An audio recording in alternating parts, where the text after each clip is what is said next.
ride on the road to TransWorld.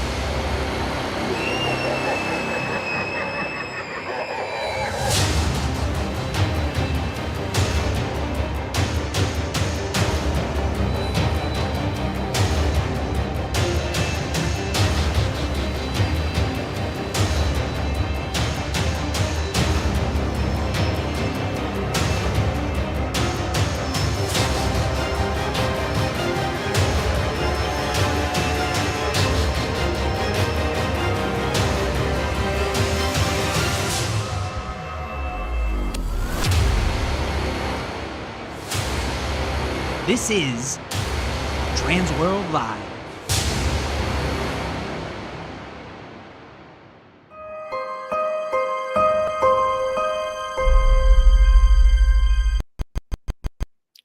What's up, everybody? It's Tuesday, and that means one thing. It is TransWorld, and we are live. What's going on? And welcome to the show. Wicked, got to give you credit. You're our first out of the gate. And Grant, you couldn't be more correct. Tara, what's going on? Patrick, what's going on? We're so glad you're here. Kenny, not Nadine, Rob. As you guys filter in, thank you so much for being here, so much for watching. What's up, Katie? What's up, Sean? That's right. This is the place to be. As you guys are coming in, we love that you're here, especially Derek. We can't do the show without you, buddy. But we love when you watch. We love it even more when you let us know you're here. And by doing that, all you have to do is chat. Put in some comments wherever you're watching us. We do stream on 5 different channels on Facebook and on YouTube. Speaking of that, we just hit over 1,000 subscribers on YouTube, and we've got a big special surprise coming for you. So definitely stay with us, because right after TransWorld, we're all going to get rewarded for that. So thank you for your support. We, of course, have some birthdays to celebrate. Yesterday, our good friend Dee Dee Reed and Devin Mosier, happy birthday to them. Today, Tyler Firmenich from the Nightmare Forge, happy birthday to him. Thursday, Matt Brill. Friday, Crazy Bob Turner, happy birthday. And Sunday, Philip Hernandez and Lexi Lamon, happy birthday to both of them and to all of them. So if you see them, definitely celebrate it out there. Grant called it out a little bit earlier. It's the scariest thing we're going to talk about all day. TransWorld, 15 days away. That's right, 15 days away from Wednesday, February 26th. So get ready. As Rich was talking about last week, we have over 90 new exhibitors across all 3 of the shows. So the floor is going to be packed wall to wall. One of the things that we've been joking about is even the TransWorld Live booth, not even going to be on the floor right now because that space is sold. Who knows? We might get a miracle, but right now, that floor is packed and ready for all of you. So stay tuned. We've got more announcements to come. Of course, as you know, the Tribute Store is back. Tribute Store going to be releasing a whole lot of new stuff here. So stay tuned with us. We've got a special surprise for you because there is so much going on. There's so many guests that we need to feature, so many new products, and so many new announcements. We are now going to be doing shows on Thursdays as well. So today, we'll see you on Thursday. We'll be back next Tuesday. We'll see you the Thursday after that. And we keep going until we get to the big dance in St. Louis. Big announcement here. If you're watching, this doesn't affect you. But for any of your friends that are on the fence or maybe trying to wait for that next paycheck, our early bird pricing for everything expires this Thursday at midnight at 11:59. So I'm correcting myself there. Not midnight, 11:59 Central Time this Thursday. We're going to talk again on Thursday about it, but make sure if you wanted to sign up for an event, for a seminar, make sure you save yourself some money and grab that as soon as you can. Of course, there's a host of events. We've talked about them. We're going to go over it real quick. Wednesday, we've got the networking night out. That's when it all kicks off. That's going to be from whatever genre you are in, whether you're in the haunt world, whether you're in Halloween, whether you're in interactive entertainment or Christmas or agritainment. This is the place for you. All kinds of people and a perfect way to kick off your TransWorld 2025. Thursday, we're going to have the Agritainment Mixer, the Interactive Entertainment Mixer, and of course, the legendary City Museum Party, which is on a sellout alert. So make sure that you get your tickets very, very soon.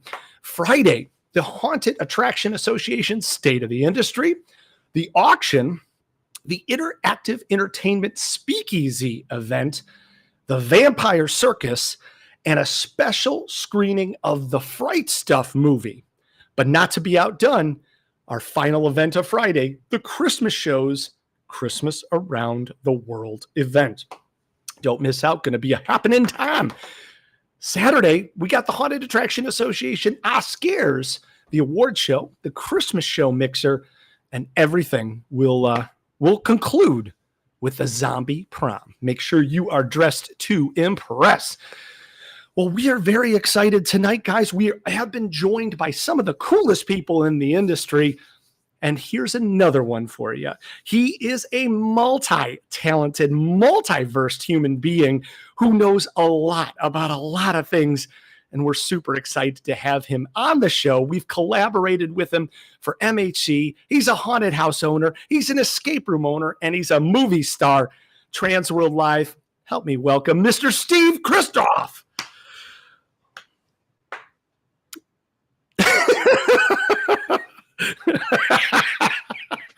Do I have to?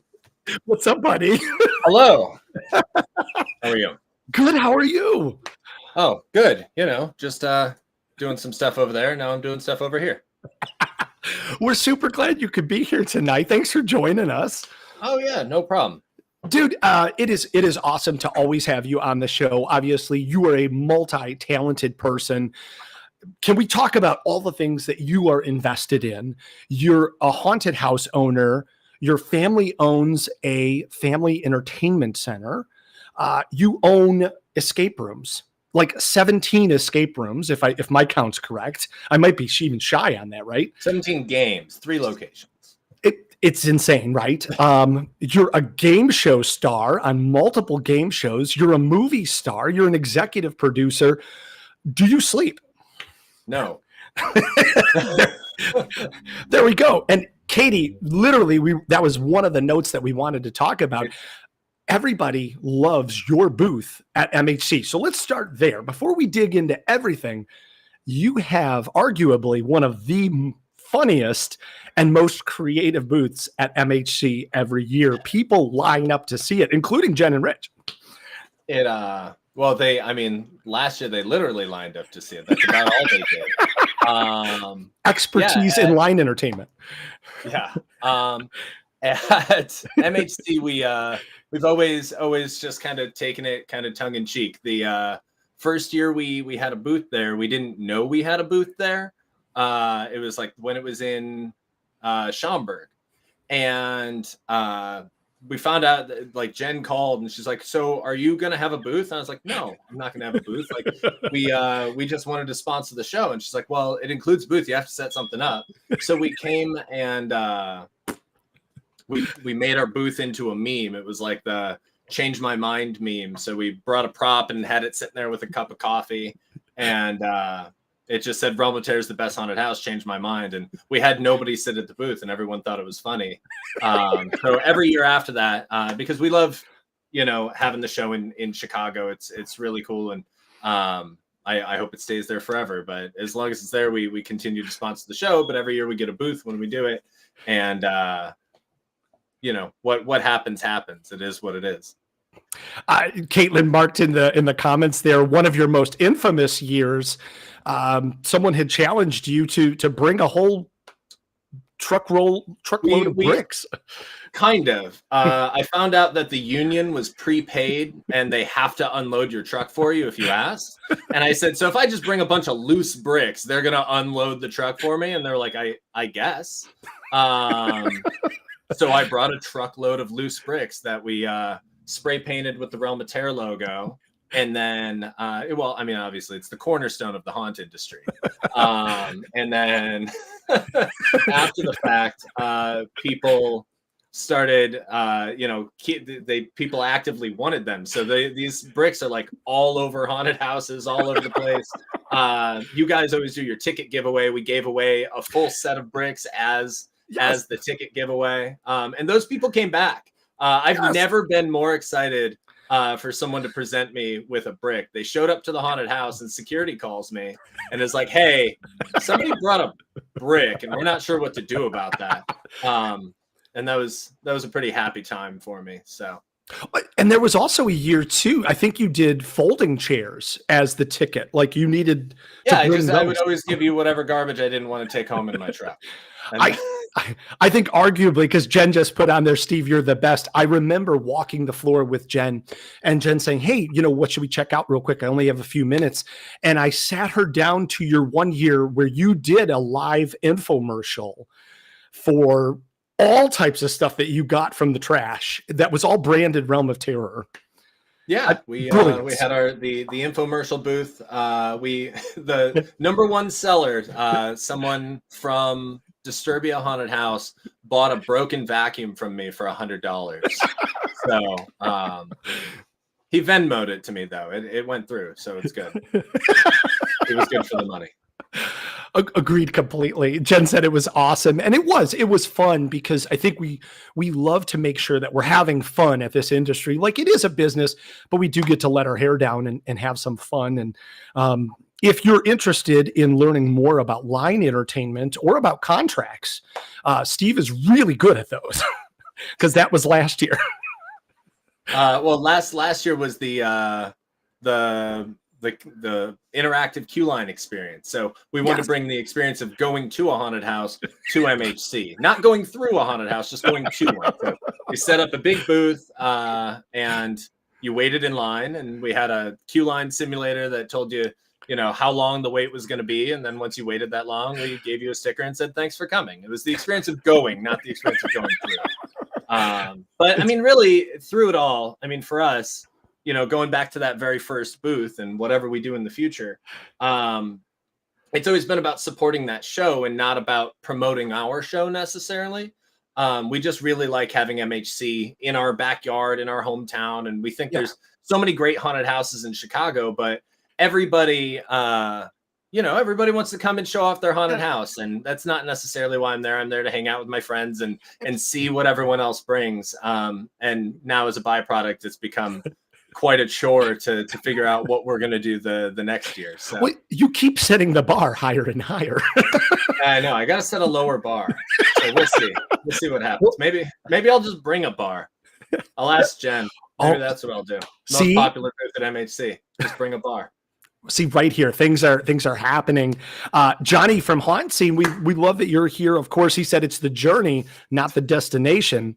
But Holly Day and Jennifer Luke from Graffiti FX both talking about the products that they received from your booth that year.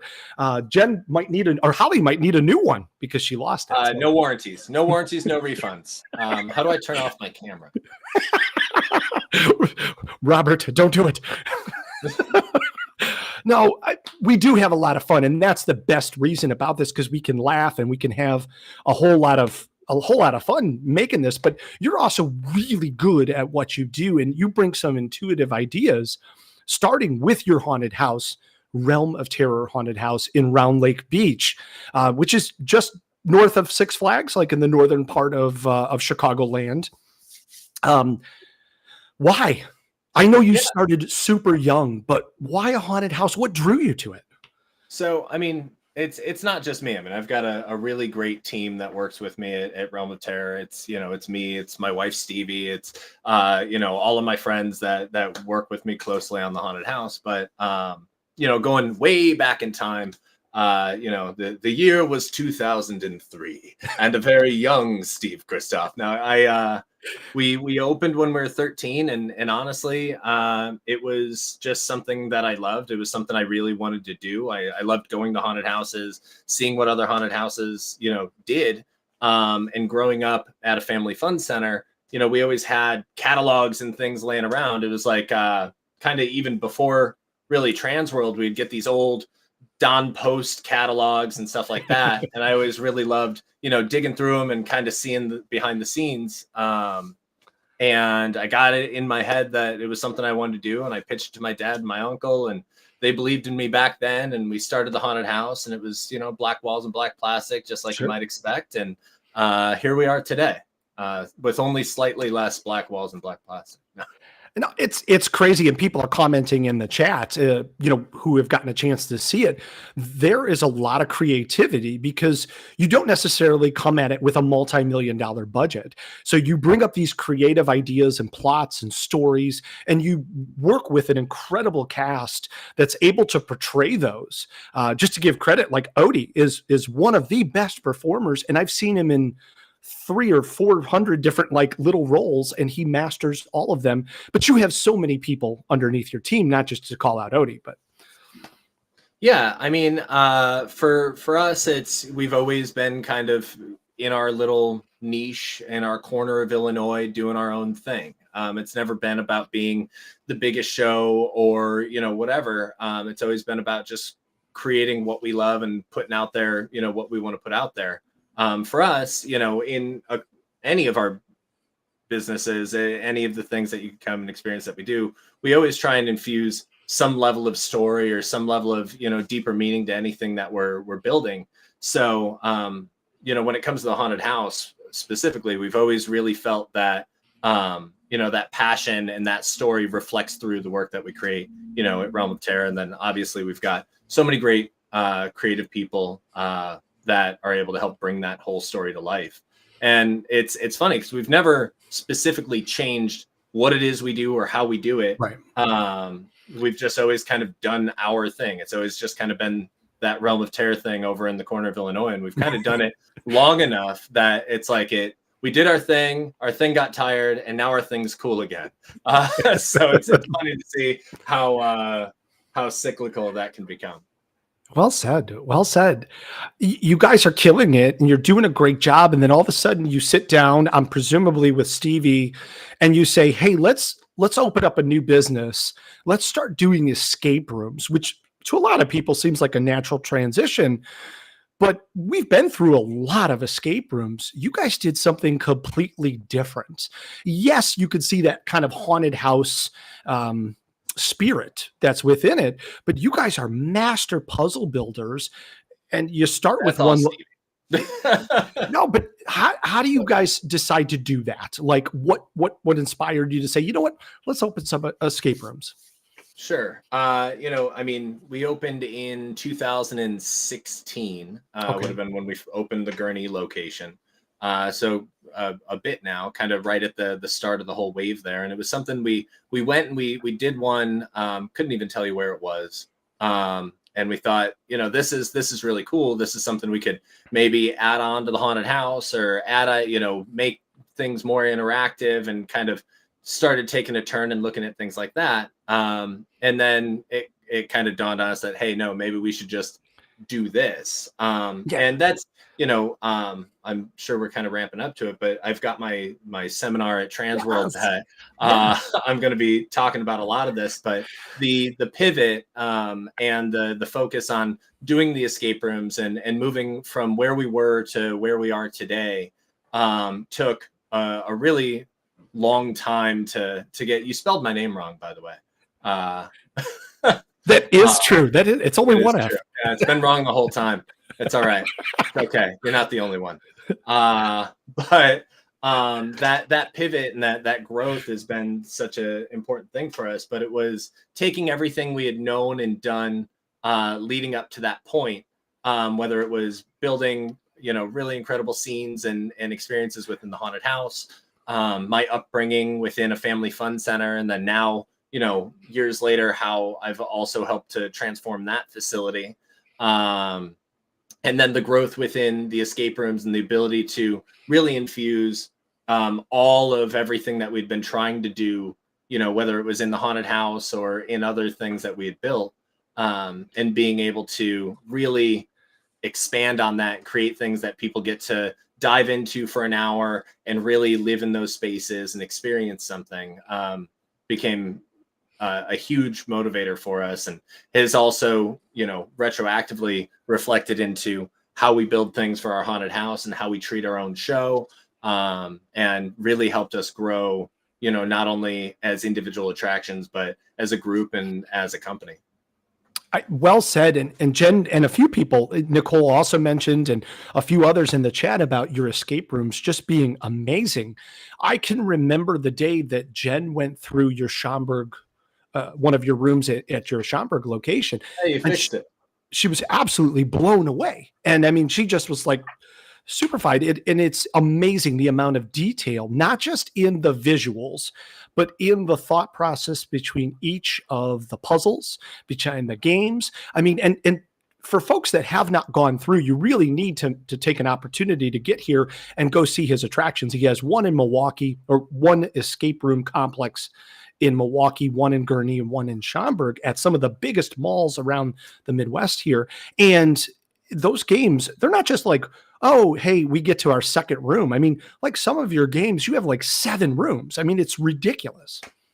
Yeah, for both of us, Stevie and I, as we've grown 62 Escape, which by the way is what it's called. But as we've grown that brand and planned out the rooms and built what we've built, making those as immersive and interactive and quality as possible, and infusing so many show elements, and that's one of the most important things to us, is being able to fuse these really incredible show moments that people are able to resonate with and kind of live out this story, and then fusing that with the high quality puzzle moments, those things that make people feel really, really good.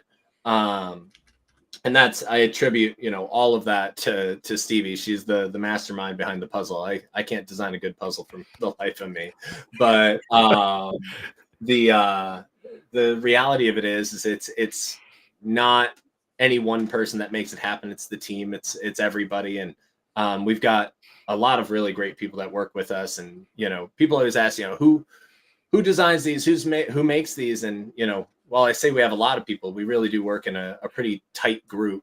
But what we're able to do on the other end of it all is pretty incredible.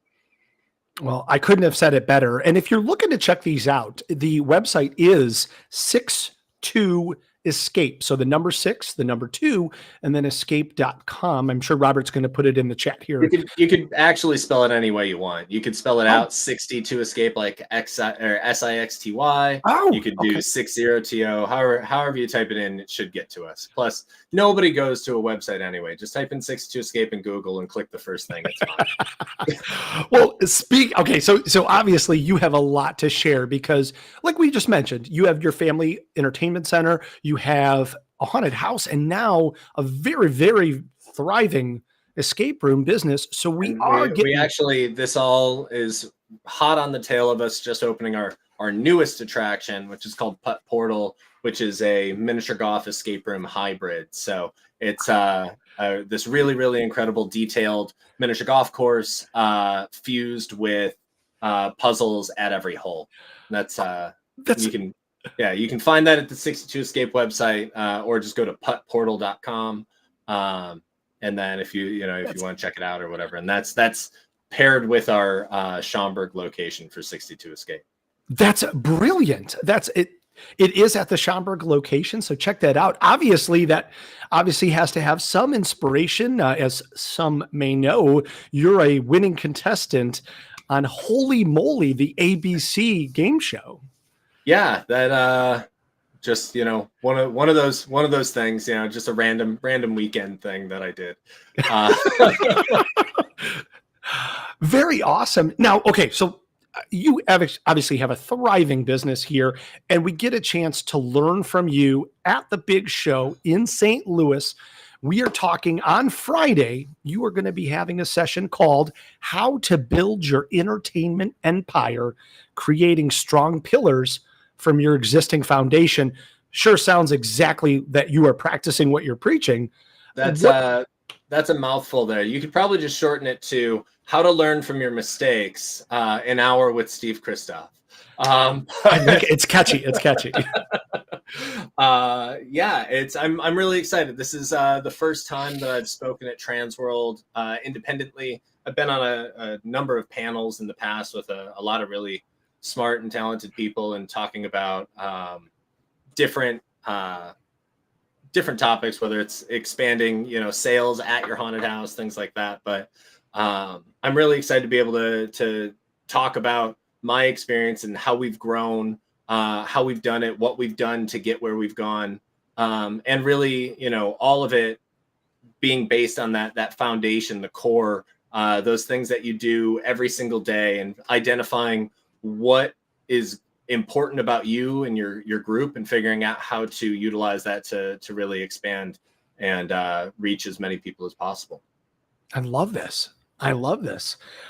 We have a fun little contest here because you have a session. On behalf of Jen, Rich, and everybody at TransWorld, we'd really love to give away a seminar to anybody that's coming to the show and wants to go see Steve and learn from Steve. We want to give away. You mean these seminars aren't free? They are not free because who would pay to listen to me? Nobody wants to do that. Look, just come. If you come, I'll just let you in. You don't even have to win the contest. Jen already approved it. She said, Steve, you can do whatever you want. That's what she said. Oh, I can see Jen's face right now. It'll be fine. All right. We have a fun little contest here because we've got some more stuff to talk about it. But we want you to make sure that you're a part of this seminar. You can try to get in for free, but we're going to give you a free ticket right now.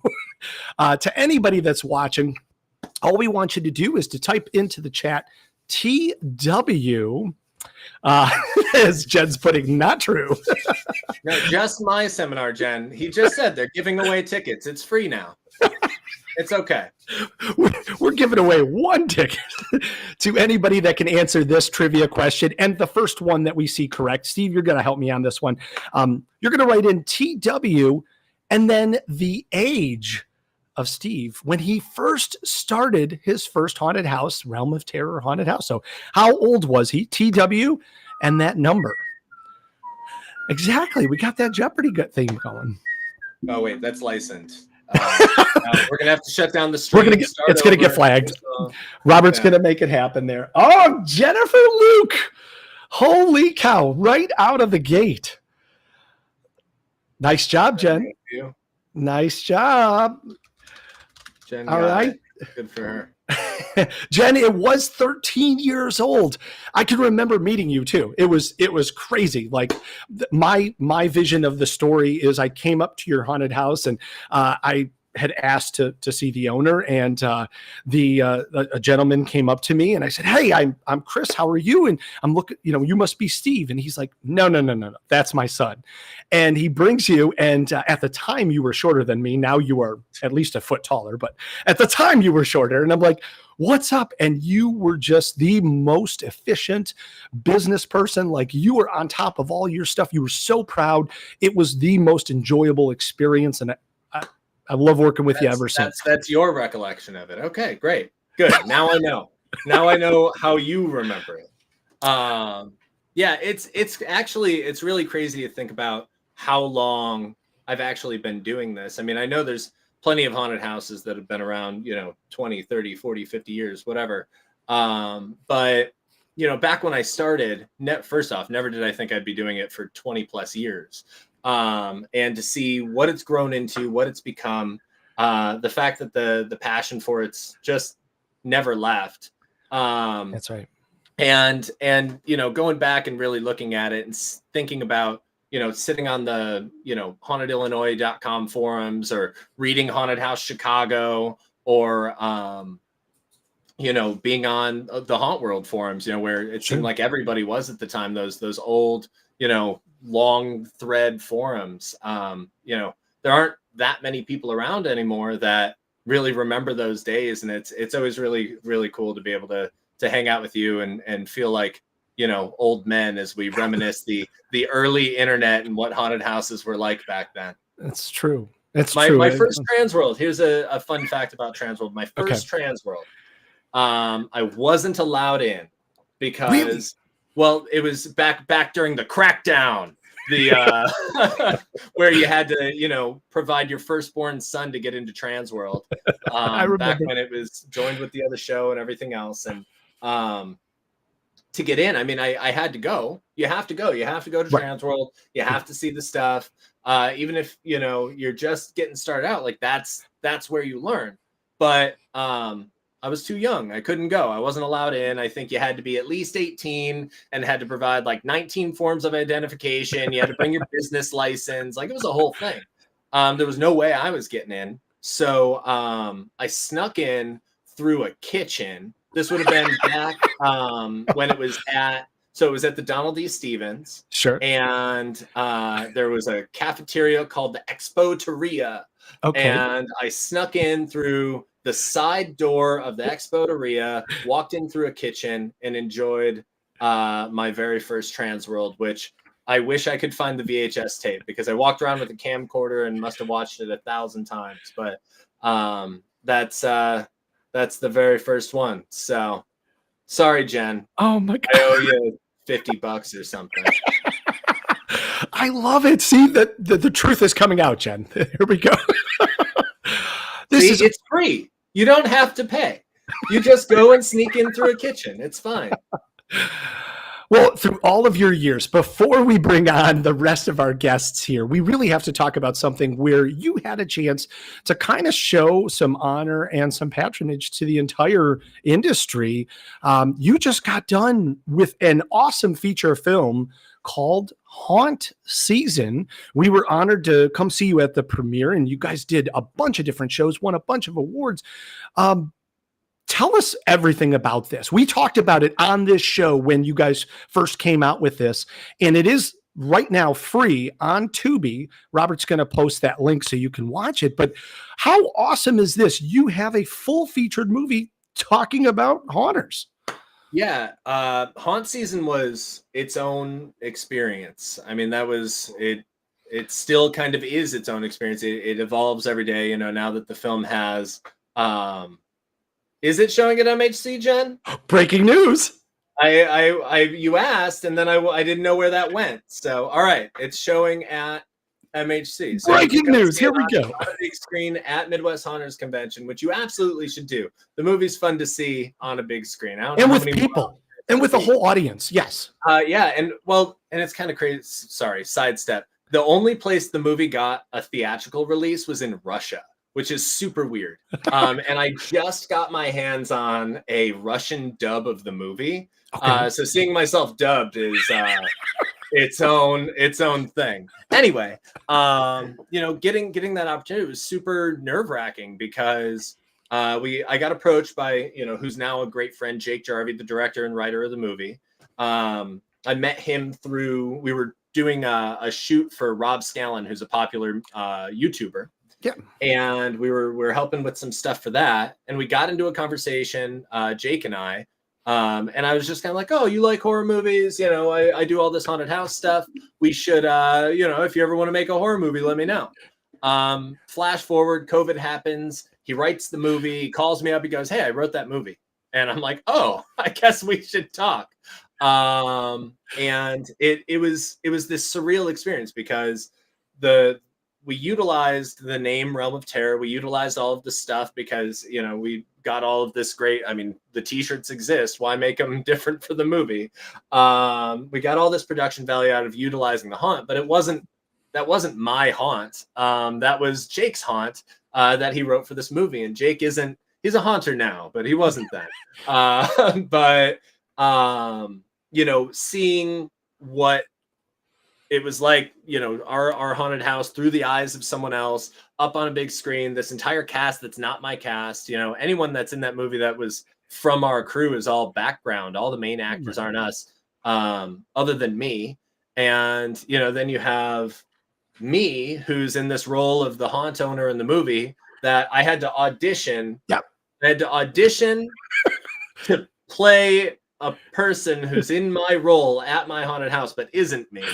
And I don't know, it was this surreal experience, and it was very, very And if you want to see how it turned out, you can either come see it at Midwest Haunters Convention, which you absolutely should, or if you can't wait, just pop open Tubi, and watch it for free, because now it's free. And the roller coaster of it being distributed, being in theaters overseas and on streaming platforms overseas, and then on streaming platforms here, and then now for free here, has been this wild ride, and it's been really, really rewarding. And I was super nervous because, you know, here I am, like, who the hell am I, representing how the public will view what backstage might be like at a haunted house, and this, you know, and it's not necessarily like that. Nobody's getting murdered, but that I know of. We hope not.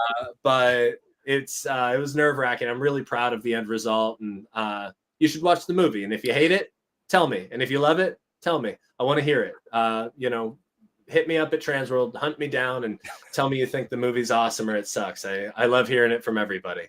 So. It's a fun journey, and even if you have seen it, or if you own a copy, you should 100% come see it all together, because with that audience, when there's like those epic kills and you have the whole crowd cheering, like, it just has that sensation. But you do, and it's cool to see, you know, a real haunt that I know on a big screen or on a TV. It doesn't happen too often, so being able to be a part of that is really cool. Oh, 100%. I mean, and just small spoiler alert, like, you should go and see the epic death scene of Nick Weber. Like, unbelievable. That's a wonderful. It feels good if you know Nick. You know, I don't know. It's been a really rewarding thing. And one of the biggest things to me has been, you know, talking to haunters and talking to people who I've known for, you know, 10, 15, 20 years, and getting a phone call from, like, I just watched your movie. That was awesome. You know, and like, the movie drips with this just Halloween season feeling, and that Jake captured so well. And, you know, it's hard to watch that movie and not feel nostalgic for your last season. You know, the movie hits different if you're in the industry too. So. Well, and just to point out, there was a question in the comments. This is not a documentary. This is a fictional story. Yeah, it's just a written movie about, you know, haunted houses. I'd say it's like in the same vein as, you know, several others you've seen, whether it's, you know, Haunt or Hell House LLC, sure, or, you know, any other Hollywood movie that takes place in a haunted house. But yeah, they came to us and filmed across 3 months at Realm of Terror on location. They funded the movie. They did the whole thing. It was a cool process to be a part of, and nerve-wracking. And if you asked me if I'd do it again, probably not. If you asked me if I could go back in time and still do it, absolutely.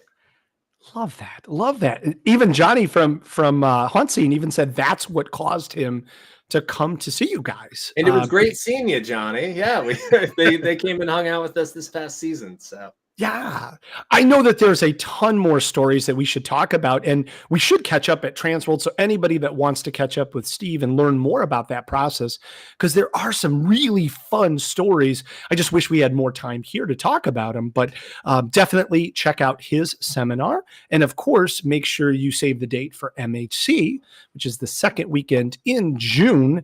And we're going to get to see it live all together. With Steve, I presume, gonna maybe do some questions and answers. I'm trying to, if it's so, I'm not talking to Jen, I'm talking to you. But if it's happening, you know, I'm gonna try and get, you know, some people from the cast. I'm sure Jake, the writer director, unless he is working on a new project, I think. But if I can get him out, oh my gosh, you know, that'd be great. And you know, do it, you know, that one last time where it's, you know, back on the big screen, and get to watch it with a bunch of my friends and haunters would be a really cool thing. And I assume it'll be free. I don't actually know though, because apparently that's just up in the air. Well, Jen just confirmed, breaking news, it is happening. So we're super excited about that, and super excited to bring all of you, because we got a chance to meet some of Steve's collaborators and co-stars, and they're just awesome people who got immersed into our world now. So very, very, very cool.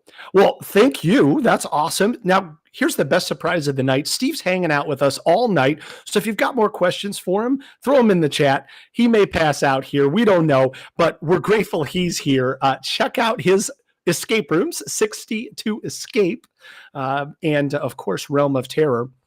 And we want to thank Ticket Spice for being our premier show sponsor here for TransWorld Live, and we will be right back.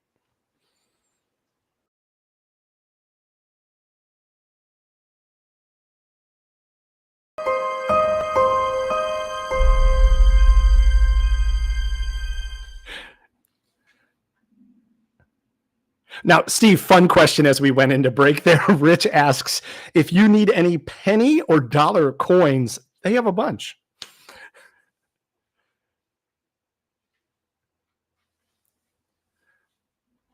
Uh-oh.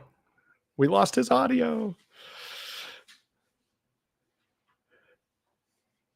You muted me. I was muted. There you go. He's back. This is collaboration.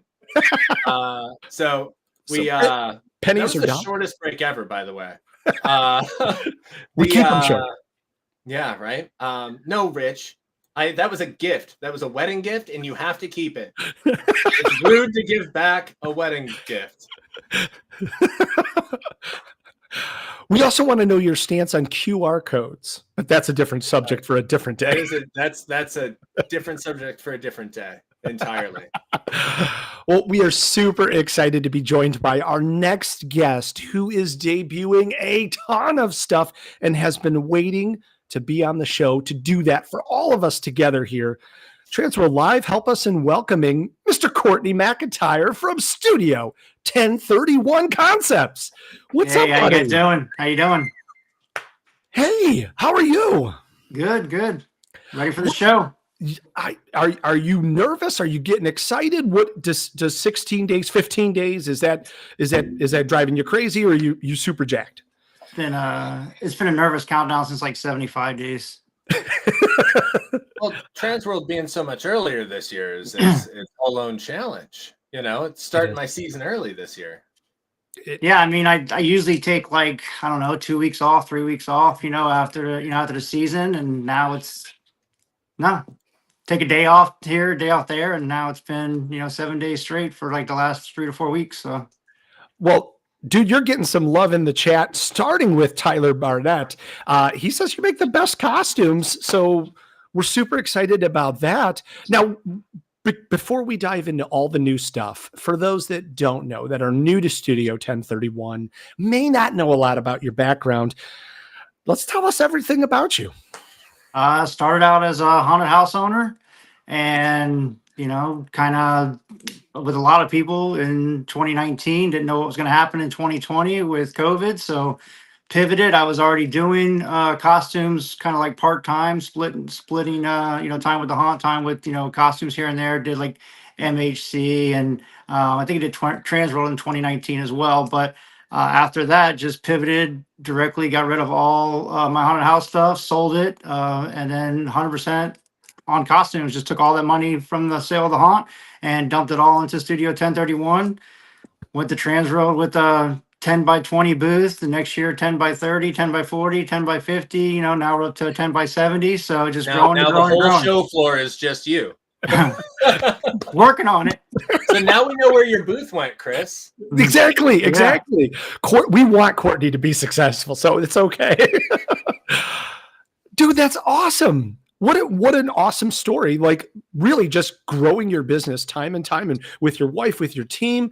Like, you guys bring amazing products to the show. And how many, if we can flash back, when you first started in your very first year, how many costumes did you bring to the show? Like maybe different styles. Yeah. Maybe 20. Okay. And then probably 50-ish total costumes, Okay. And then last year was our biggest year. We brought we probably had like 90-ish different styles, and we brought over 400 costumes. Oh my gosh. This year alone, just for 2025, we did 25 new costumes. Oh, geez. Again, same question as we asked Steve. Do you sleep? Holy cow. No. See the bags? Turns out there's a real problem in the haunted industry. Yeah, I'll sleep for a week after TransWorld. That's usually my MO. I don't get out of bed. I just eat, drink, and hang out with the dogs and the wife. Love this. Oh my gosh. Seriously, Courtney, what a great story, because it shows like how you've developed your product and grown and used TransWorld to help growth of that of your company. Yeah, I started out just doing TransWorld, then it was TransWorld MHC, and then TransWorld MHC, and then East Coast, and bring me a fourth one, I'll do a fourth one. I owe a lot to Rich and Jen, TransWorld itself and all the customers and the guests that come. They've treated me well, and more than customers, made a lot of friends out of it. Well, it definitely shows the chat is moving way too fast. I mean, people are just commenting and they're loving, and we can't wait, because rumor has it that, like you mentioned, you've got some really neat products, and you might have saved the debut of some of those for our show right now. Yep, just for you guys. I've been slowly releasing. I got enough to release all the way until I leave for TransWorld. So, but I was leaving 2 just for you guys tonight. Oh my gosh, that's awesome. Now, real quick, before we really do, you do Haunt, you do Halloween, and you do Christmas. Yeah. Yes. That's all right. So yeah.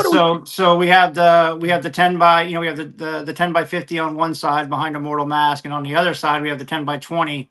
And on the 10 by 20 is our female lineup, and then also our Christmas lineup on that side. Oh, that's fantastic. All right, 700 square feet of costumes. Yep. That's insane. Oh my gosh. All right. Well, tell us Robert's got an awesome picture up here, and I'm assuming this is one of your brand new features. I can't see it, unfortunately. Which one is it? You guys played. Sorry. No, that's okay. That's okay. It's a white draped gentleman with a bag. It looks like a medical bag. Oh, that's Extractor. So kind of like a medical purge theme, Okay. Just trying to extend my reach as far as possible with different styles, from clowns to monsters to zombies to, purge style stuff, everything like that. That is awesome. That is awesome. Now, our second one here looks like he's got like a nightstick, like a police officer. Yeah, that's my new sheriff, calling the law. Okay. So I also have another one coming out that I don't have pictures for yet. It'll be debuted at TransWorld. It's a Riot, I'm calling him. It's basically going to be like a Riot police officer. Oh my gosh. And again, like I said, just try like stuff I haven't seen on the show floor, just trying to expand as much as possible. And I've been trying to go to as many haunts as possible through the season, and seeing, what other people are doing that I wouldn't expect to see in a scene and things like that. And just try to elaborate and do my own creations from there. And I, as a haunt owner, I can't say how much, I can appreciate that.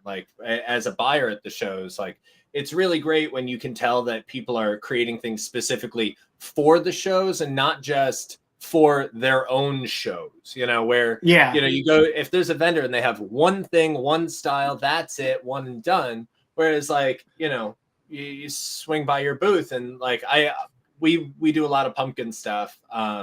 And all of your gourd costumes and all of those are really great. And the little mold details are always really amazing. And then, right next to it is, this awesome, the stuff he's showing on the screen, like gnomes. Is it going to fit into my show? Gnome. But and that was just like something. And separately, someone may build an entire room around that concept to make those costumes work, which really helps drive the creativity on our side. Well, the gnomes, which is I was trying to do something, a little bit different, and then they actually are becoming one of my favorites of the year. I love them. I'm gonna have them run around my booth and stuff like that. So they're great. And Courtney, I know you can't see the chat, but they look good. But people are also talking about how comfortable they are to wear from an actor perspective. I mean, that comes from, that comes from being a haunt owner and being in the industry forever. You don't want to go to, I'm not knocking them, but you don't want to go to a Spirit or, Party City or something like that to get your costume. It doesn't hold up. It doesn't fit well. It's like one size, one size fits most. It's not tailored to you, and it's not constructed well. You wanted to have, a durable crotch and stuff like that. So, because actors are lunging and doing splits and everything else. So, you want to make sure that it's as durable as possible and the costume holds up, but also fits well and wears well and looks great. So it's a big hodgepodge of everything that goes to it to hopefully make it look like, the best it can. So. Well, and in the chat is also talking about how you guys are famous for your clowns. In addition to all of these amazing designs, you also have a huge clown lineup as well. Again, durable, ready to be washed and ready to be cleaned, and able to stand up to every night of what it takes to put this on. Yeah, which was funny is, when we first transworld, we were probably about 70-30 clowns, and now we're about 70-30 the other way. We still have a ton of clowns, but we have a plethora of anything else, so still love the clowns. They're still my favorite. They sell out every year. And then, it's an ongoing joke. George will be on later. He'll make a mask that has nothing to do with a clown whatsoever. And then the first chat and, the first comment in his post is, "Can you paint it like a clown?" So it's just, it's like the ongoing thing. And it's just, they sell great. So can't never get rid of them. Have to come out with 5 to 10 new ones each year. I love it that you don't rest. Another comment from Corey in the chat: you make them with pockets, which is super essential to actors. Yeah, he's actually one of the gentlemen that was modeling those costumes, and we were joking about that. It seems like it's not really a big deal, but then once you have pockets, and everybody wears this day and age cell phone. They're putting their wallet. They don't want to put in a locker, their keys, stuff like that. So leave candy. Or a pocket of candy. Candy for the mice to come eat in the off season. Their vapes, everything like that. So. I love it. I love it. Now, a question that did come up, it is answered on your website too. And we want to talk about that because you guys have an important collaboration between yourself and George from Immortal Masks that we're going to have on in a little bit. But all of these pictures, all of these costumes, all of the masks are made by George with Immortal, right? Yeah, well, not all of them. Any silicone mask that's on there is 100% George, but there's like some of my pumpkin creations and things like that. Like those are made in house from people that work with me and things like that. But any silicone mask whatsoever is made by Immortal. Yes, that's awesome. That's and awesome. Just, and it's it's just a good pairing. Like I'll come up with an idea for a costume and shoot him over. Hey, what mask you think would work well with this? Let's paint it like this. And then the other day, he had his new clown, which he'll talk about, and he hit me up. Hey, I need something to go with this. What do you got? And we put together a couple. We sent him out a couple of costumes to pair with it. So it's just a good collaboration. In my opinion, he's the best vendor in the industry. No knock on nobody else. I just think they're great. Well, you've got some love for your clowns from Raphael in the chat that said, "Sorry, George, everything must be a clown." And we've also last year we started collaborating with Rubber Johnnies as well, with like weapons and things like that. So we've added a few to our costumes where you can purchase them with the costumes or without. So that's been a good collaboration. They were a new vendor last year at TransWorld. So it's just like we were talking about in the pre-show, before we jumped on it. It's good to collaborate with with different vendors and kick around ideas to each other, and we all feed off each other. Absolutely. Absolutely.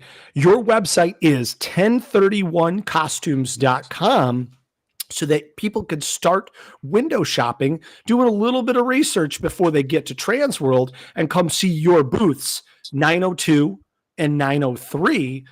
A big question that came out was, can people buy some costumes and maybe walk home with them from TransWorld?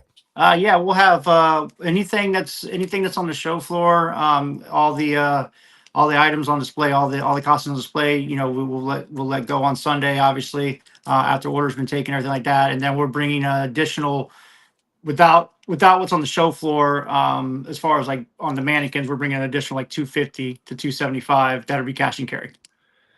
Beautiful, beautiful. The Baisley family from House of Doom just said that they got a costume. They comboed it with their Immortal mask, and it is the most comfortable. So another big fan there. Question. Just real quick, you went back about the website as far as like window shopping. I'm not putting anything brand new yet on the website until March 1st. So letting it, I've been trickling out on our Facebook and Instagram slowly, but as far as anything new to buy, we'll start selling March 1st. Love that. So we have an exclusive at TransWorld for all of your new designs. Yes, I want to get everybody that's coming to TransWorld to be upfront with the orders and things like that prior to people ordering them online. So, like I said, another reason another reason you got to come to the show. Pro tip from Raphael, obviously, bring extra luggage to bring home those costumes, obviously. Holy cow. Okay, question, and I know we didn't talk about this ahead of time. Are you doing any pre-sales, or can people work with you to maybe order something and pick it up at the show? Too late for that. Okay. As far as the time frame to do any more pre-sales, we did that. We did it back in December and January, and it closed out like first part of January. As far as anything they see on the website, if they order now, it's something from our older lines. If they order that now and it's something they want, it's new to them, they've never seen it, that would be ahead of the TransWorld orders. But anything that's started March 1st will obviously be after the TransWorld orders. Do you have a follow-up question with that, which is wonderful? So you have these amazing designs. If someone were to come to you with a custom design, would you be able to work with them? Yeah, we do very limited customs a year, probably do like 5 to 7 a year, just because the development and all that takes away from our production time. I'd say 3 or 4 years ago, we were doing, 20 to 25 a year, and it just keeps getting lower and lower each year because we're taking more orders. So, but we do them. I got 3 in the works right now, doing like an Egyptian warrior and things like that. So, that one I'll show pictures and all after TransWorld. We'll get that done and everything. But that's one of the custom ones we're working on right now at the moment. Love this. Love this. We gave the website out, but what's the best way? If people have some questions, they want to follow this up and talk to you, what's the best way to get a hold of you?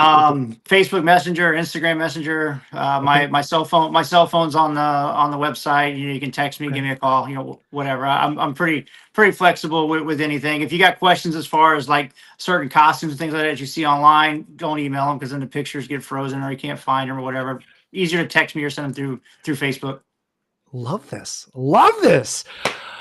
Well, we're super excited that you're here, and we want people to get an opportunity to come see your booth first. So we have a special giveaway here, courtesy of Jen and Rich and TransWorld.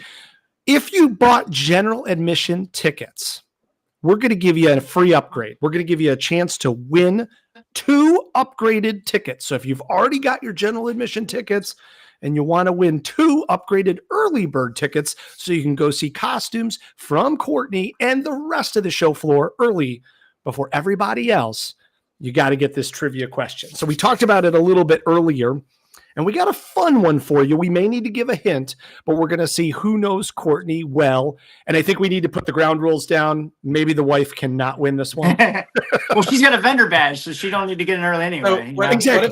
What if I haven't registered yet, but I get it right, and then I just go and register afterwards? Then you got to pay double. I'm like, right, I'm on it. I take care of the early bird special. I get my general admission. You wouldn't even have time to check if I wasn't registered. He's got to pay 2 admissions, so he skipped in back in like 2005. That's how you drive add-ons, Chris. You got to, if you win, and then you got to real quick go and register. Exactly. Guys, okay. This is awesome. You're going to hit TW into the chat. And then the answer to this fun question. So there's a little bit of fun here. What is the name of Courtney's dog? So I have 2. I have 2 French bulldogs. One is easy. His name's Pete. But the other one's a very unique name. It's so Pete. what's the other one's name? Very unique. TW and the name of his other dog that's not named Pete. So it's a fun thing. Like when we talk about things with relation to dogs, we might talk about facts. So like facts are super important to Courtney's dog because, and is anybody close? I got to give a hint. Not yet. We might have to, we're going to let them roll through here. They're starting to populate right now. 1031, Pete, obviously, someone named Clowns. That's great. Corey says, damn, I should know this. Sparkles. Hey, we do not need to give a hint. Raphael, the winner. Nice. Raphael, congratulations. You have just won 2 upgraded early bird tickets to TransWorld 2025 with the correct answer of Chuck Norris. That's right. Nice job. Raphael, email me, KRIS@HAAshow.com, and we'll get you hooked up. How awesome is that? Oh my gosh, we got to mark this down Make sure to here. register for the show, Raphael. Do it first, then email him. That way you don't get disqualified. See, Steve is helping everyone be more successful. I'm just here. I'm Or just here to sneak- make sure that or sneak the haunted through house the- industry is accessible. I just want people to see the show. Could Raphael could sneak through the kitchen like you did, and then just stand, get one of the costumes and stand there all night long still, and then Convention Center. It's possible. It's I possible. love You got to go to the back parking lot where like all the U-Hauls are, and then I'll wait. You know, we'll talk. Their secrets are coming out here. We better start bringing in. So, Courtney, we talked about this amazing collaboration that you have. We're super excited to have him with us today. We'd like to bring him on right now. Everybody, you know him, you love him. He is one of the most famous people of our industry, and we're honored to have him on the show with us tonight. Ladies and gentlemen of TransWorld Live, please welcome George from Immortal Masks. Hi, George. Hi, everyone. Hi, Courtney. What's up, buddy? What's up? How are you? Steve, I'm going to take your class just to learn how to juggle your life, dude. I was listening to everything you do, and I'm thinking about, like, tomorrow. I'll juggle while how I tell many you. things Just are for you fun. doing? I'll be Yeah. there. Two movie stars, two guys that's been in movies and stuff, and I'm just a costume monkey. I don't even just kick me off, Chris. Let them two battle. You're it out. overrated, You're on Courtney. TransWorld Live. It's overrated. you know. You sit around. And I all got day. I got a cameo. I got a cameo in the Immortal commercial, so I guess that's a little You bit. do. I love Robert kicking him out. Oh, Wow. God. Yes, we've met. I've been reading the whole scroll the whole time you guys have been talking, and it's hard to more keep up with. entertaining than you guys. Yeah. are. Yeah. Um, George, Hi, everyone. we got Courtney's take on this. Like, you get to collaborate with, Immortal Masks with 1031. Yes. How's that collaboration with you guys? You were talking about it in the pre-show, and I'd love for all of our Yeah. fans to hear that. Yeah. I mean, that's one of the greatest things about TransWorld in general is the community and the connections. Like Courtney and I met at TransWorld. We started our friendship there, and he's one of my dearest friends in the world. Like we talk daily, and we're on two opposite ends of the United States. And our relationship started there.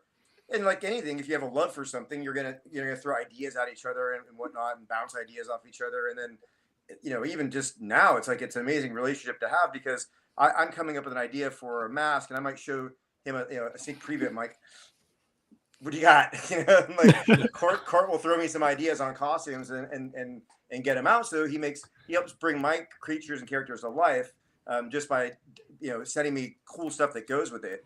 And vice versa, but that's part of the coolest part about TransWorld is becoming friends with so many other people from all over the world, essentially, because we have a lot of international clients and friends that come out to the show too, and really kind of bouncing ideas off each other. I mean, I'll be honest with you, it's a litmus test for everything. What kind of creatures are you guys is the world into? If the people at TransWorld like it, the rest of the world's going to like it too. Right. Because, so see, when we have our retail website that's like dealing with everybody out there, we make these things for TransWorld. This is the truth. Like, we're all constantly like our year, we call our season, beginning before TransWorld and after TransWorld. Like which mask I've made isn't from the first of the year, it's from the last TransWorld on. So it's really important, and the litmus test for how our new characters are going to go, and it is really at that show, and that really kind of sets the pace for the rest of the year, and by being there and getting to see everybody else into it as well, we're able to bounce ideas off each other. Like, not only Courtney and I become good friends, but Mike Shaley's a good friend of mine, and kind of like a big brother in all things business related to the industry too. I call Mike for advice on all kinds of stuff, and it's just been, that's where these relationships are born. So yeah. It's amazing to see that collaboration and to see what the products come of it. And it makes our industry so much stronger when everybody stands together. Yeah. It's amazing to see what you guys generate, especially the two of you together. Well, and it's the excitement from all the attendees though. Like that's like that. I it's your intro got me pumped. Like just honest to God, you know, we're all working really hard for this show right now, and so it's like you're kind of in it. And then I was watching the intro, and I was watching just everything, and it's just such a great show. There's just so much cool stuff to look at. It's like, and just seeing that perspective, and then you know, of course, you guys have the great music and whatnot. I actually got pumped for the show. I kind of needed that, so that was a good thing. And doing this show is like it's a preview. I get to talk to you guys, you know, before we're there. So it gets everybody here excited. I mean, it's amazing the comments in the chat. And I know when you're talking, it's harder to look at it, but like Chance, our good friend Chance Spector just said, George, don't sell that shorty mask. Mark that one sold, winky face. You guys see, that's what you want to see, the mask. What are we talking for? Right? You want to see masks. I can talk about masks. Well, what do you got coming to the lineup this year? Well, all kinds. He's probably like 1,500. Oh my 1,000. There's like 1,000. Wait. There's like 1,000 masks. Can we real quick? Can we ask that, because we asked Courtney the same thing when you first started at TransWorld? How many masks did you bring versus now? What are you bringing this year? I think there was 8. I think when Andrew's first TransWorld, there was 8. Okay. 8 masks. Yeah, like, there was even I think variants of the masks. There were like 8 masks. Yeah, he had like he had like one wire rack. I remember. I mean, I was a buyer then. I remember, and it was just a 10 by 10 booth with one like baker's rack. Yep. Yeah. Wow. And now there's 50 by 20 on one side and 50 by 10 on the other side, and then I somehow fit 1,000 masks in there with the faces. Now there's a lot. Yeah. 1,000. Yeah. We make a lot of masks. Oh my gosh. Well, what happens is you get an idea for a mask, then you make the mask, and then you're like, okay, now I got to paint all these different colors, and like one mask becomes 5 masks, and 5 masks have to go to the show on top of every other mask that you ever made before, times 3 to 5, and so suddenly you have like a ton of masks. It's awesome, and you have so many variations too. Yeah. So super excited. So do we want to start talking about what you may be featuring that's brand new to this year's TransWorld? Yes. I have a couple here that are already made. Then I have one. Okay, because we're stupid, and we're making we're making 3 new masks right now. And with gosh! With 2 weeks going to the show, and one of them is probably our most complex mask we've ever made. And, okay. And it's almost done. So I'm going to show you that in just a second. Okay. But, like the new ones, Chance was talking about this one. So one of the cool things that we're doing is whenever you're coming up with ideas in general is like, sometimes you kind of overlap. You're like, well, we've done this before. But the cool thing about having a history of a company that's so large with so many different types of masks that it's like totally okay to go revisit those tropes. And we went back to like our very first big clown, which is a mask called the Fool. And when we made that clown a long time ago, it was our first clown mask. We were like, it was basically our version of a killer clown. So we went back to that idea of going the large, more like rounded head clown. And this is the new one, Bonkers. And this one was painted with a little bit of an homage to Shorty from the Killer Clowns. But this is him. Love it. Yeah, and he's got a big, great foam insert inside the head, so he's not heavy. But we were allowed to kind of just really expand on the design there. So yeah, this is a cool version. I have probably 5 versions of this mask at the show. Okay. Great work. And let's see. Well, right in the middle is a mask called Annihilator, and he's just kind of like a space demon. Can you paint it like a clown? Sure. It's gonna happen right after this show. Someone's gonna order it. Clowns have horns. We like to play with misdirection. If you've seen some of our masks like Clownception, where we draw the eye away from the obvious thing, so where eye holes are actually hidden somewhere else, and we're allowed to build up off the form and build out and do a lot of cool things with the mask. This is one of those masks too, where you're looking at the nostrils of the creature, and then the misdirection is the acrylic eye here done by our friends at Force Seal Studios. And then there's simpler ones that's like we took everything that would be complex and we created this mask. And this is our gargoyle mask. Wow. He's got a lot of great texture in him, so he makes really cool as a granite version, but this is a green version like a dragon.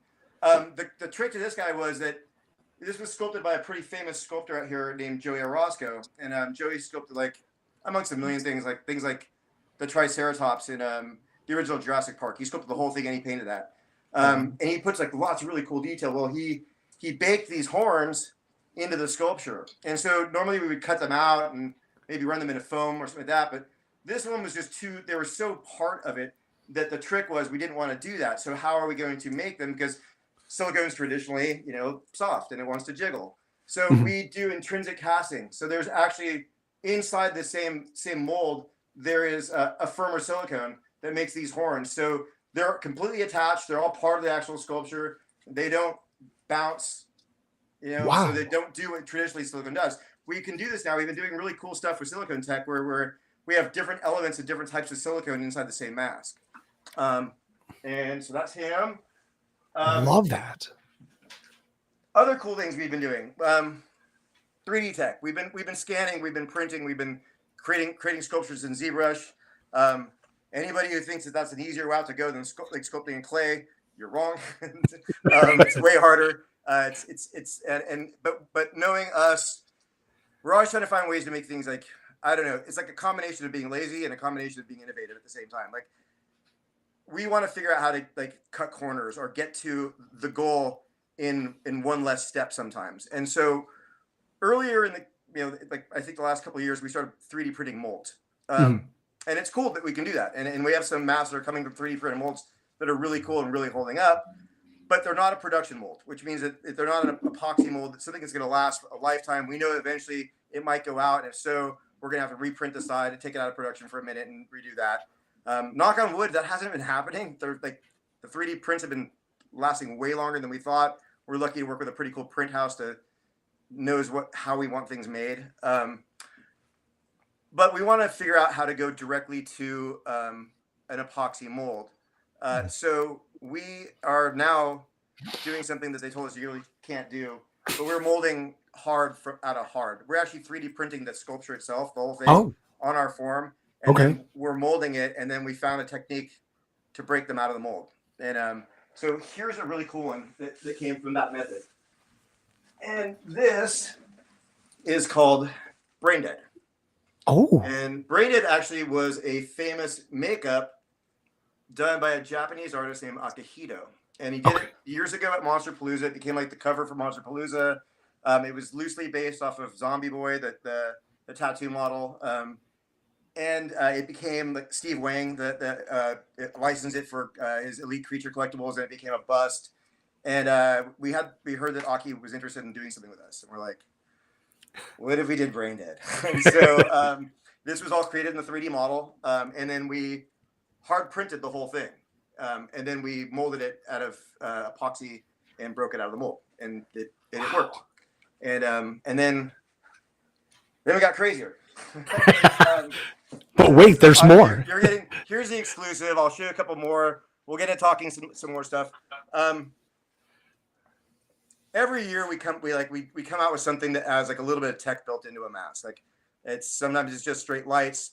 Last year we had a mask that had lights and smoke. We did a dragon that breathed smoke. And we were introduced to somebody that worked on the movie Rebel Moon that did a bunch of electronics for it. One of our sculptors, Kodai, sculpts a lot of great masks, also worked on Rebel Moon.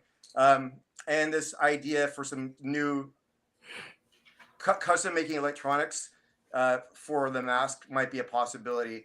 And we came up with this idea for a TV monster. A creature that has a TV inside of its head.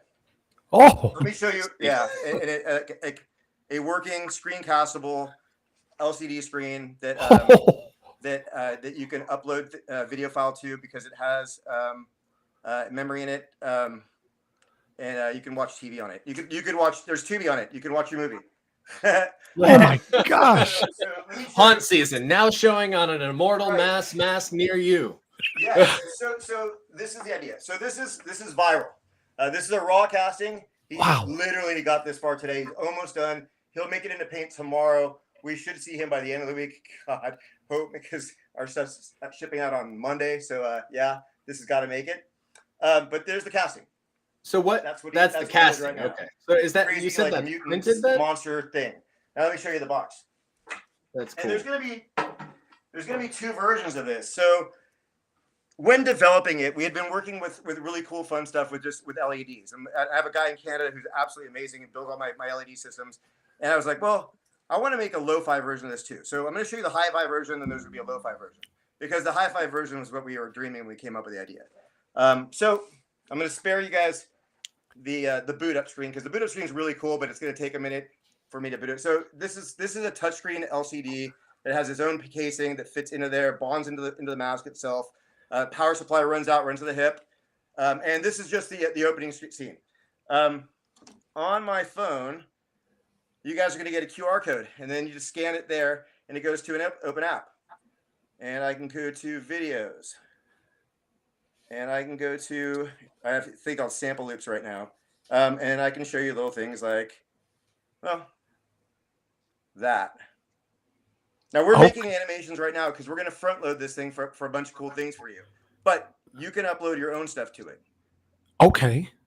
So, and that's really cool because, if you have a big cast and you have people, like you could even have somebody not in the costume operating the cell phone and serving custom content to the people they're talking to. Yeah. So we've set the program so that everything that you have, if you dump into the video files, it will loop. So you can play these on constant loops. Here's an idea, and I'm going to show you an example right here. You want to take this character to a convention, and you want to advertise for your haunt. Run the commercial on it. So I have to change the aspect ratio. I'm going to send out the aspect ratio out to everybody who buys these things so they can. This one we made as a YouTube or a promo for us going to TransWorld. I know it's harder to see because of the screen. But no, it's coming through, George. As you're looking at that, a question from the audience: how can people see the costume wearer, the actor? Do they see through the nose? No. So you see her. Sorry, guys. Let me unplug this. I got to show you the other one too. You're gonna see through actually this part. I'll show you. It's kind of like the nose. See the sinew areas right there, like that. It's not really the nose of the character, but it's like kind of sinewy. Okay. You're gonna see through that area, and we do this in a lot of our masks. Those areas are centered right over your pupil, and you look directly out of that. Gotcha. Okay. Thank you. Yeah. And then this one might be harder to see, but this is the lower, like the kind of like if you want to go old school, and it's really bright. So against this, it's going to be weird, but it's hard to see it here. But it has a bunch of different functionality. Okay. Sorry guys. Someone in the chat said it's the most innovative way to play heads up in the queue line, and that's It's true. This is like a matrix ring. Oh, it's Johnny, of course. This is a scanner. Love it. Yeah. This is give him a stroke. So now there's digital eyes in it. So now I got to come up with a costume that has a camera on it, and you can hook the camera up to the mask, and then as the actor's scanning the crowd, you would see like the people on the. Yeah, you could stream to your webcam on it if you wanted to. Yeah. It's screencastable, and it's also touchscreen. By the way, it has a stylus, so like you had it on a head form, you didn't want to worry about the app, or didn't want to get to your phone. You can go ahead and do everything on a stylus on a touchscreen too. So That's crazy. Pull that one out of our asses on the last week. And then I think I sent you some pictures. We have another mask called Deranged or Demented. I'm sorry, that's coming out also. Okay. And then Andrew, that's Demented. That's being molded right now. Oh wow. Yeah. Behind the scenes here. This is awesome. Yeah. And then I gonna show tonight the finished sculpture of Andrew redid our classic mask, the Freak. And it was like one of the first 5 masks that we were talking about that were at the first TransWorld. Yeah. And every once in a while we revisit it, or like I think that one was just a really like the person who made the mold. We hadn't really established our own mold making department yet, and so some of our molds aren't really the same as the other ones. And I think the original Freak just had a mold that was just like it got to the point where like we can't use this anymore. So we were just gonna remold it, which means that you can make a mold off of a casting. And then Andrew kind of kept looking at it. And he's all. I think I can make it cooler. Whenever I see my partner says that, I'm not going to stop him. He will definitely make it cooler. And he finished it. It's really cool. And really proud of that one too. We also, here's what the one he did. Things to remember about us. Sure. We do fully haired masks too. Not easy. We're lucky we have kind of an army of hair punchers and hair artists right now. But yeah, this is a fully haired ape mask that Andrew sculpted pretty recently, actually. Love it. Yeah. And then for our female line, we're always expanding that. And we're calling them smaller fit because, here's another one. We're going to have a larger fit mask soon. We're working on a new form for heads to go a little bit bigger than what our natural ones. So all the guys with big heads out there, get ready. But this is a female fit called Autumn. Andrew sculpted this one. I think it's really cool. It's kind of this is a UV version, so that's why it's kind of bright in some areas. But yeah, this is a counterpart to our original Rotten Seed mask. That's kind of like the same style of pumpkin. Love it. People are talking, George, about how they can't wait to see it live and in person. This one's also a female fit called Hive. And this is from our half mask line, which some people, there's different degrees of which you're able to wear in silicone, and we get it. So we're going to keep making masks in every single degree. And every time we can find a way to make something cool, to make it more comfortable for you, or sometimes people don't care. Like we have, obviously we work with rock bands that wear these on stage, and people's tolerances are just different from each other. But this is a more comfortable one. This is called Hive, and this is the Murder Hornet, and she's pretty. It's gorgeous. It's and then going back to the original, like sometimes we realize that we haven't done a certain type of mask in one of these variants too. So like a simple skull is always great to have, but we've done them like in full mask. I've done them in a face mask. And we hadn't revisited one just as the half mask also, where it just ends mid-neck. Oh, so, wow. And we're running out of like clever names. So this one's called Skull. That's so okay. easy to remember. It's effective. It's functional. Exactly what and then talking about more comfortable masks too. We've been expanding, obviously, our face mask line. The strap masks, totally simple, way easy to wear. Whole head's completely cool. If you want to, we have these hoods that are great, microfiber hoods that go up. You can pair them with a wig. This is a new one. It hasn't seen TransWorld yet because he loves zombies and he loves clowns, and this is a zombie clown. That's gorgeous. Yeah, super easy to wear. We're keeping a kind of a budget line. Yeah, these ones are actually made they fit a wider breadth of people because of the straps. Sure. So definitely it can fit larger heads, but yes, the new head. So it's funny, we're developing 2 new pieces of product right now, and they both go different directions as far as fit. We're making smaller fit sleeves. Okay. Our sleeves are on the larger side, and they were kind of always meant to be for big monster things. But we're developing size that are smaller, and we ran them over like a female kind of form, and then went, well, unbelievably, it have to be that kind of size to fit even like larger male size. So they fit they're more from like a small to medium large, and then like large up to like double XL is like our standard fit sleeves. And then with the bigger sleeves, you can always pad them underneath it. But we wanted something to fit a little bit closer. We have some cool ideas for sleeves coming out, so that's going to be coming out this year too. Couldn't finish them before TransWorld. Sorry. You still have. Could you elaborate on how you came up with the name Skull? We looked at it and said, Skull, done. And then we had to name like 9 other masks. George, you had some love from Sir Alan Hops saying Immortal is killing it. Are you kidding me, dude? Alan's the inspiration for all of us. Seriously. You're not kidding. You are not kidding. He's like, if like, it's like when you walk in, if you don't get the hi from Alan, it's not official yet. That's what hasn't started to be able to get bump fists and say hi. But luckily, where he is, we all see him because that's where we're all coming in from, and the side. We had a question earlier. Do you bring multiples of each model to TransWorld, or just one of each? So we always bring multiples in different paint variants. Every once in a while, there might be a couple of the same one. Just because it's popular, or because I actually had it here and I said, just bring it. Someone's going to want it. But what we do is we try to bring like a smattering of them, and then we try to do is make sure that we bring things that with like another color. So if like I can go, well, I couldn't bring you every single one of this one, but I can paint it like this one. So I'm making sure that all of our paint schemes are represented on the floor with about 3 of every model at least, of each one there. Love it.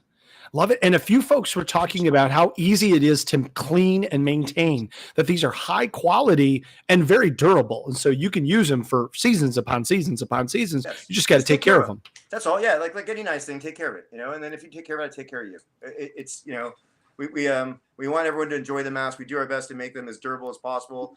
There's so many checklists like that we go through when we're designing a mask. Does it do this? How's it go to this?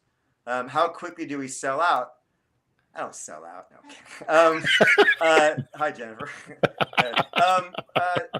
It's interesting. So I think it's like a good third of the client base that come to TransWorld like wants to take the mask home with them, and there's a lot of people that don't care, ship it to me. I'm not here to take things back in suitcases. But so we can't. We're not doing pre-orders. So like just get to the show floor, and as soon as it's open, everything's available. That's where that early bird comes into play. You'll get a chance to hang out with George a lot earlier. Yes. Yeah. Come hang out with me. Yes. I'm gonna be around a lot. So I have a tendency to wander sometimes, but this year my plan is to be in the booth as much as possible. Well, you know what? I'm a leash this year, huh? I am. George, that's actually a good point. Like, because that early bird special will allow somebody to come and hang out with you a little bit more. What do you say we give away 2 upgraded passes just to come hang out with you and Courtney and everybody? Okay. Hey, you know what was really awesome? I don't know, everybody knows that you have been featured in multiples of movies and rock stars like Pussifer and Maynard and all kinds of different Michael Bay stuff. But most recently, as of like Sunday, you guys were featured in the Doritos commercial. Yeah, we were. Our alien made an appearance in the Doritos Super Bowl commercial. We had actually 2. Crazy. Oh my God. So the national spot there's that's one. That was our alien mask in the Doritos ad, and then local, regionally for Regal Theaters, we have another mask called the Visitor, also an alien mask that makes a quick appearance in one of those commercials as well. And that was the 2 for Super Bowl this year. And I didn't even know. I turned my back for a minute, and then the Doritos commercial came on, and I didn't see it when it was playing live, and all of a sudden my phone started blowing up. Like I was getting texts from everybody. And I'm like, wait, what happened? And then later, about an hour later, the producer, Andrew, sent me an email and said, hey, so that was us. And I'm like, oh, that's what that was for. Okay. No, before we do this giveaway, Alan does have a good question. Yeah. What technology are you excited about for the future of silicone masks? God, that's a good question, because every time I think I have an answer for that, we do something else. I'm excited about what we're doing with scanning and printing. It's been really kind of an interesting thing, because we were so traditional for so long that it allows us to kind of think a little bit more outside the box, because we can see things in the 3D model first before we have to commit to it, or vice versa. We can sculpt and clay a little bit more freely, because then we can scan that, import that in the model, and see how it's fitting, and if we need to add it, like an insert or things like that. So that's been really exciting. Just playing within Andrew and I working on developing a couple new product ideas. We might be about a year away for some fun stuff involving silicone. Nice. But yeah, I don't want to give away everything yet. Well, and we also had a question, if you want to talk or touch on it for a second. Yeah. Your Flex Fusion system. Mm-hmm. Yeah, that's utilizing power mesh in both form and function. So early in the days, when we first started doing this company, Andrew and I both came from film effects. That's where we delved into this from, and we were using something called power mesh, which is like a 4-way stretch, really reinforced tool, and then stitching it and then putting it into the mask, encapsulating so that they would make them tear resistant. And then over the years of developing that idea and running with it more and learning more about what the material does, we actually use it directionally with the way that we patterned this hood that goes on of our forms, because it stretches a certain way one way, a certain way another way by panels that are directionally. You can actually, it's called transfer of energy, where you're pushing the face more into the mask by not allowing it to stretch more this way, and getting more action out of it while still protecting the mask. So yeah, it was something we did a long time ago for a really simple thing. Andrew and I, when we first started doing this, we said we want to sell a lot of masks, and then on top of that, I didn't want to fix a lot of masks. So we were like, let's build a virtual safety net into the masks, and then anything else, over time you start learning more and more about the materials that you're using and what else it can do, or what else it can be used for. And so like when I was talking about intrinsic casting and silicone, where we're using multiple densities of silicone. Back in the day, it was just no, we just pour silicone in the mold. And now we're painting areas in, and we're molding parts specifically to do a certain thing. And yeah, it's pretty crazy. The evolution of mask making, unbelievable. Like, right. And there's in the stage of the game that we're in right now, we're not really sure what the rule book is. So if you don't know what the rule book is, you just have to keep pushing forward and writing them yourself, kind of. Like things seem correct, so we go with it. We take a lot of risks, and luckily they do pay off. But yeah, I mean, it was just like, can we make a TV monster before TransWorld? That's our mentality sometimes. I think we like to challenge ourselves. And then in doing so, you utilize everything that you've learned up to that point, everything that you know, and then kind of roll the dice and then throw it at that new creation. okay, got the toughest question for you, and I know this one's not fair. We call it the favorite kid question. Okay. Do you have a favorite mask for a personal reason? Yeah. Oh God, it changes all the time. Yeah. Mine right now it's a sculpture. I want to see Demented, that one with the big mouth and the teeth and the smile. Yeah. I'm drawn to things like that. I don't know. I really like that. I was drawn to it. So I can't wait to see it in silicone. So I'm kind of waiting on that one right now. Things that when Andrew sculpted that, I kept looking at it, and I'm not trying to toot my own horn. It's totally going to sound like it. And this was a compliment to my business partner, Andrew, more than anything else. And I looked at that. I'm staring at the sculpture mold. This is the best clown on the market right now. And for me, it was like, I'm not even a huge clown fan, but I'm staring at it. I'm like, this, you just captured clown like so well in this thing. It borrows from the right tropes and it's still his own thing with the smirk in it. And there's tributes to all things before us. It all wrapped up in this one clown that he just and I didn't realize like how like oversized it is. It even gives that even more demented look. When you held it up next to you, it just like I was like, oh, like I even taken back by it a little bit. So you see it in costume now. It's like, what is your dream mask to create? Oh, good question. Something with a TV in it.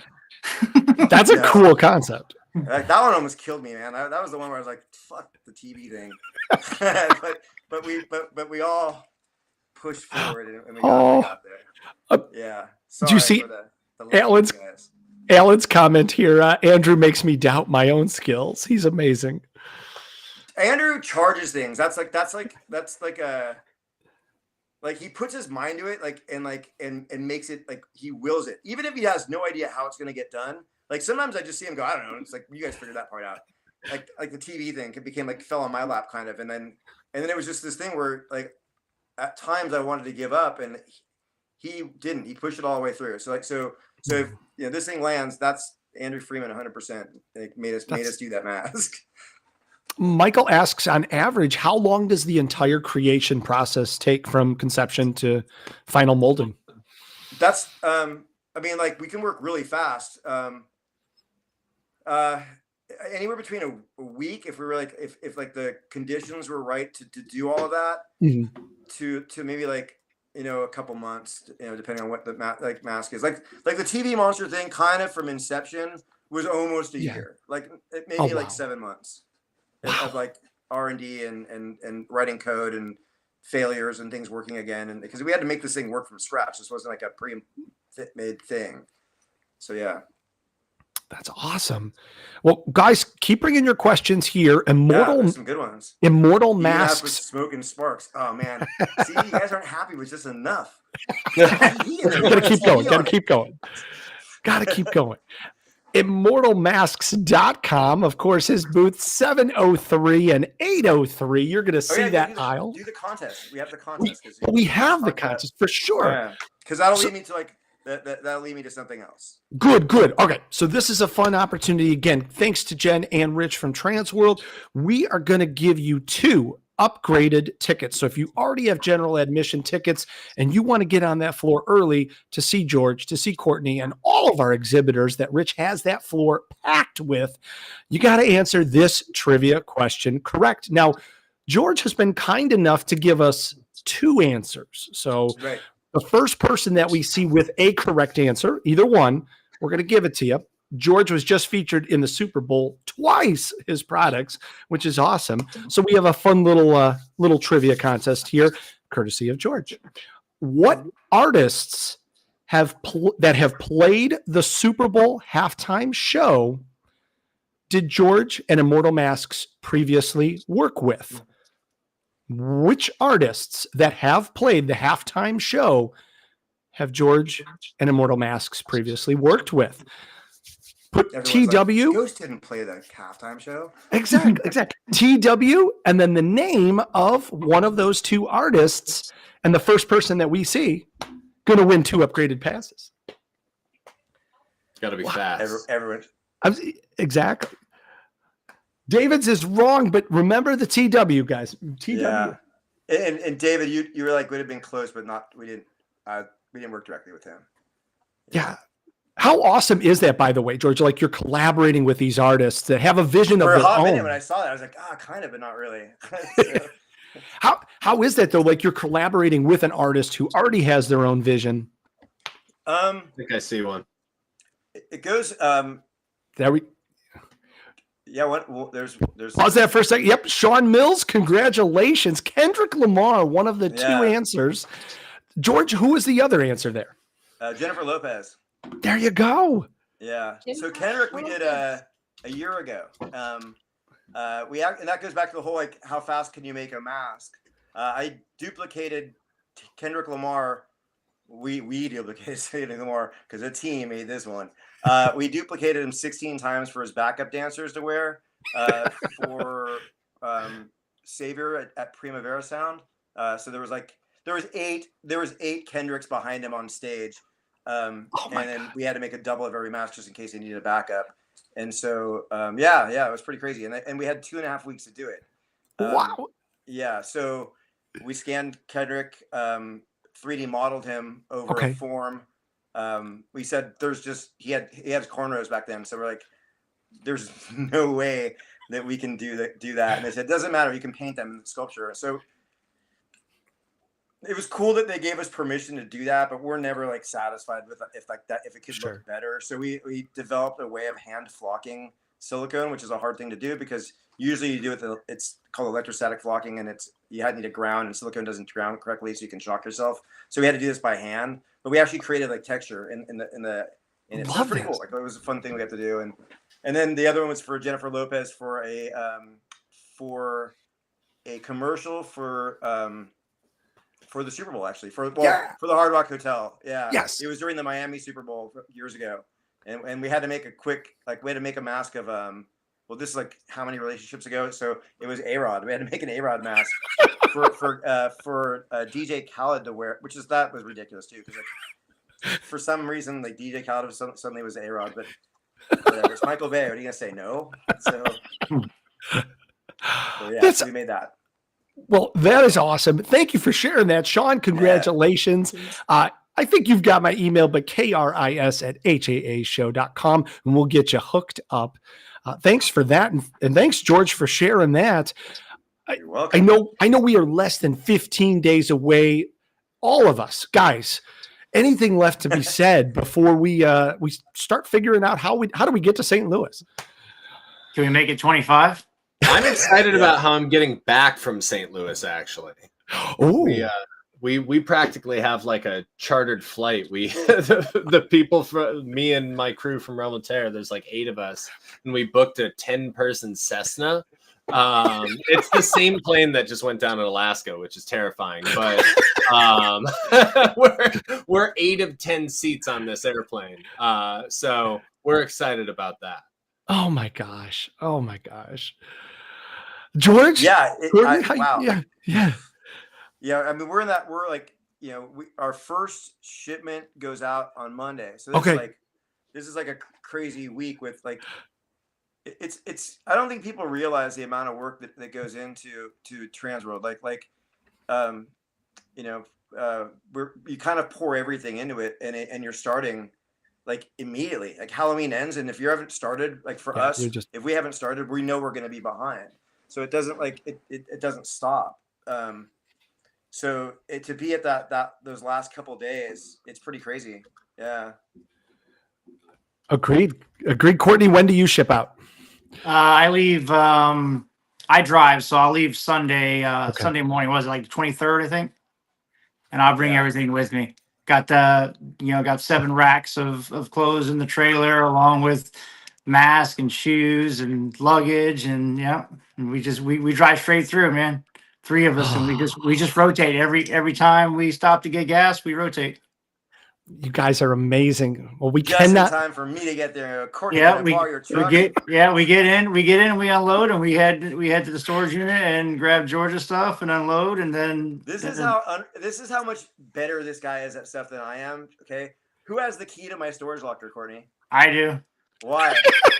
Because you lost it last year, and we had to call a locksmith to cut it off, and we were in downtown at like 9 o'clock at night in a sketchy part of St. Louis, and Yeah. You mean Dude, just We make good maps. Dude, That's pretty dude, much it. Like that's dude. all we're good at. Like every lifing, like yeah. Oh yeah, bring the keys to the storage unit. the locksmith rolled up, and he had like a magnet on his car, so he's like 25 different things, and he just changed the magnet or whatever he's That's going just with. for a hot minute when we weren't sure if he was drilling up the right rock, and he looks up.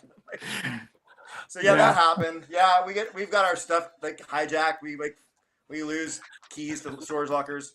We've had every like experience you can possibly have, like getting to TransWorld. It can't ever get worse.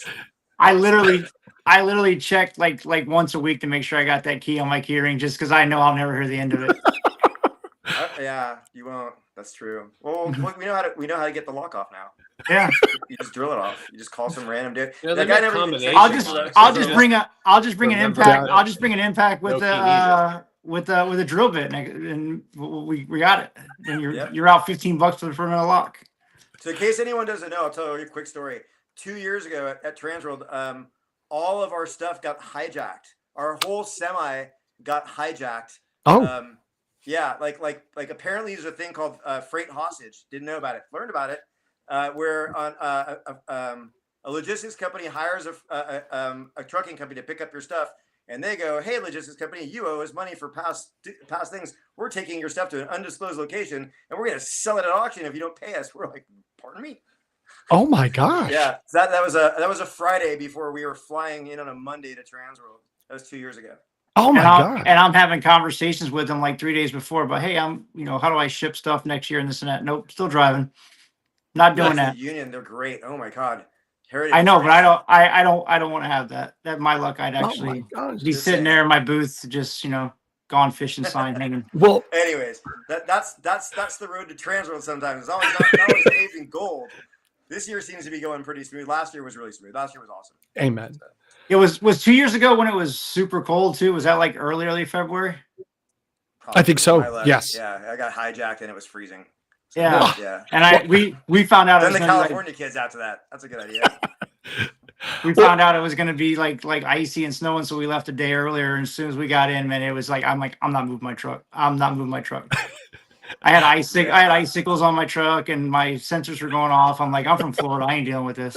Hey, yeah, for us weather challenged people out here in California, what are we looking at this year? Oh, it's cold right now. It's like in the 20s, 30s.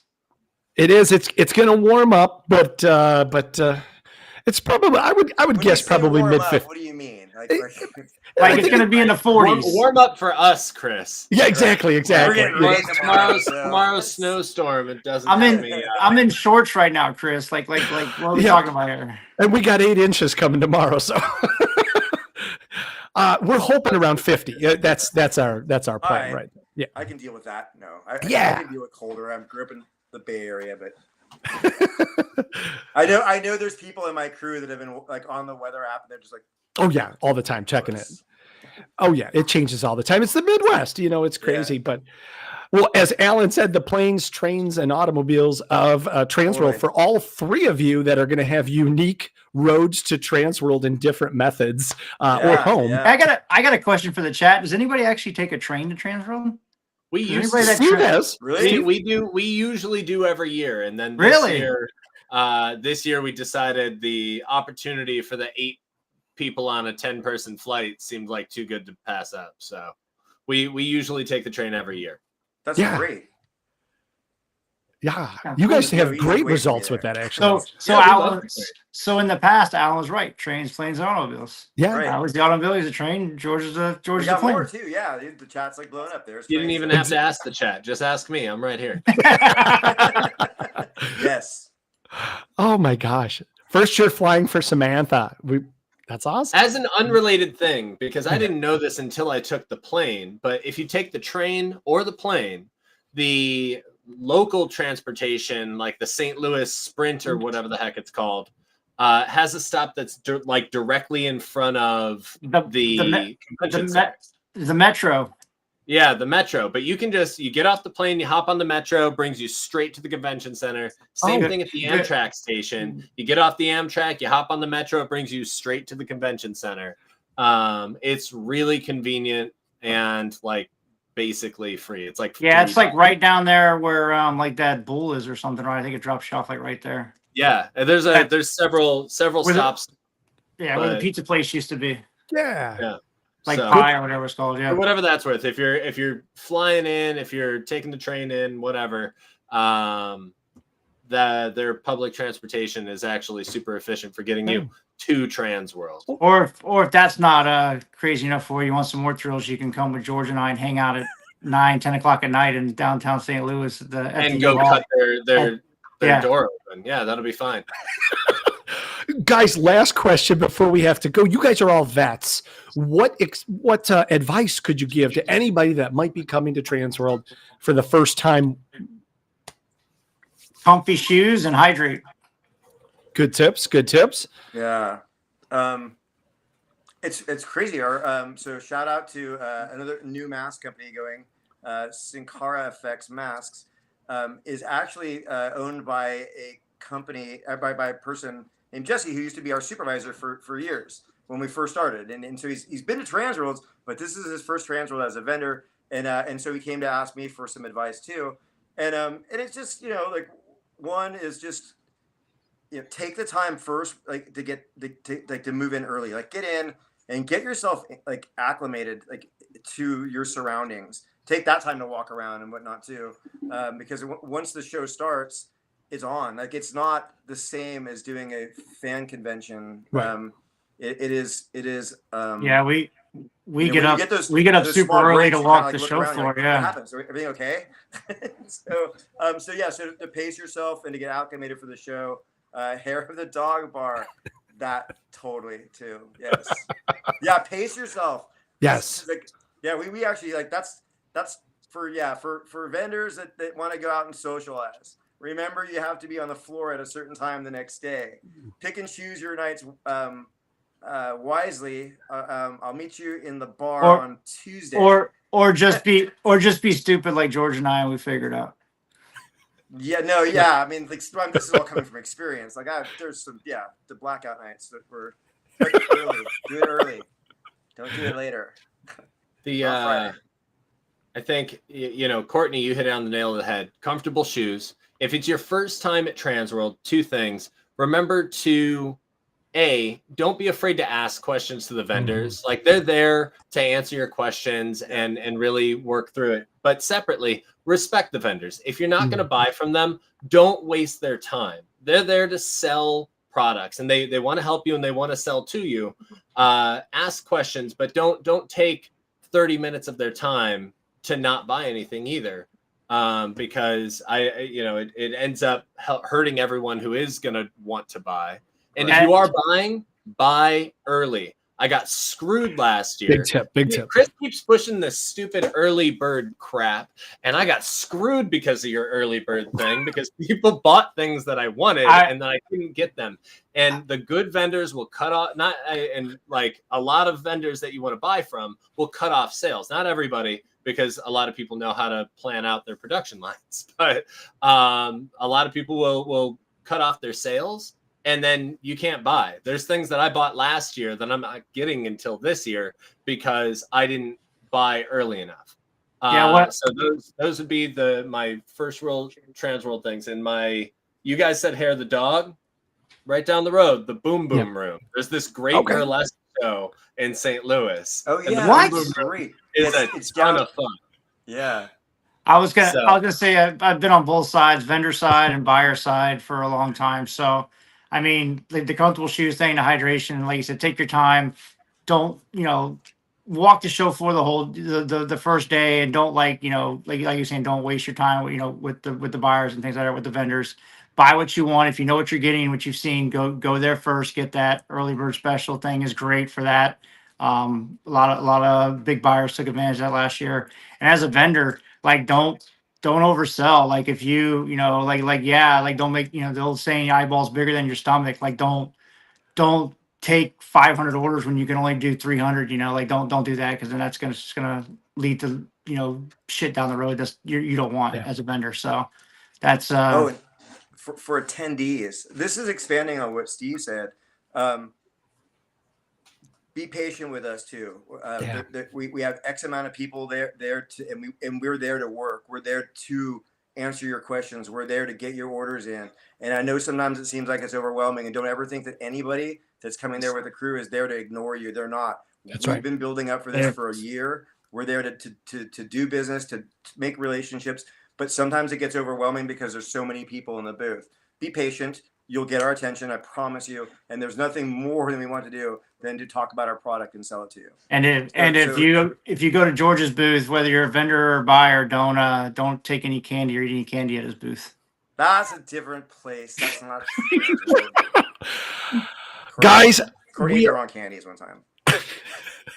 We are all super grateful for your time. We know that TransWorld is just in a few days here. It feels like it's going to be tomorrow, but truly, it's an honor to hang out with all three of you tonight. Thank you so much. This is fun. I am. This is exactly what I needed right now. Love this. For being This is a blast. Thanks for having me. TransWorld's always the kickoff to the year for us. I think George said the same thing. It's just for every haunter, it's kind of like this is the start of the year. So, when this is done, I'm going to go talk to Stevie and find out why my carbon monoxide alarm was going off. That's exactly. And she wants to get back to this on that, please. She wants that candy from George too. So.